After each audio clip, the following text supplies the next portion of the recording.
അതോടൊപ്പം പ്രവാചകൻ സല്ലല്ലാഹു അലൈഹി വസല്ലം അധ്യാപനങ്ങൾ നാം പരിശോധിക്കുമ്പോൾ അവിടുന്ന് സല്ലല്ലാഹു അലൈഹി വസല്ലമ ഒരു ദിക്ർ പഠിപ്പിച്ചു തരുന്നുണ്ട്. ആ ദിക്ർ ഒരുവൻ ചെല്ലിയാൽ, അങ്ങാടിയിൽ വെച്ച് ആ ദിക്ർ ഒരുവൻ ചെല്ലിയാൽ അയാൾക്ക് സ്വർഗ്ഗത്തിൽ വീട് ലഭിക്കുമെന്നുള്ളതാണ്. പ്രവാചകൻ സല്ലല്ലാഹു അലൈഹി വസല്ലം പറഞ്ഞു, മൻ ഖാല ഫി സൂഖി, ഒരാൾ അങ്ങാടിയിൽ വെച്ച് ഇപ്രകാരം ചെല്ലുകയാണ്, എന്നിട്ട് ദിക്ർ പഠിപ്പിക്കുകയാണ്, ലാ ഇലാഹ ഇല്ലല്ലാഹു വഹ്ദഹു ലാ ശരീക ലഹ് ലഹുൽ മുൽക്കു വലഹുൽ ഹംദ് യുഹ്യി വയുമീതു വഹുവ ഹയ്യുൻ ലാ യമൂത് ബിയദിഹിൽ ഖൈർ വഹുവ അലാ കുല്ലി ഷൈഇൻ ഖദീർ.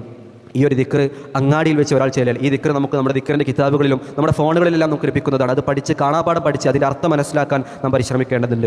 ഈ ഒരു രൂപത്തിൽ ഈ ദിക്ർ ഒരാൾ അങ്ങാടിയിൽ വെച്ച് ചെല്ലിയാൽ പ്രവാചകൻ സല്ലല്ലാഹു അലൈഹി വസല്ലം പറയുന്നു, കതബല്ലാഹു ലഹു അൽഫ അൽഫ ഹസന, ആ വ്യക്തിക്ക് അല്ലാഹു സുബ്ഹാനഹു വതആല 1000 നന്മകൾ അല്ലാഹു രേഖപ്പെടുത്തും.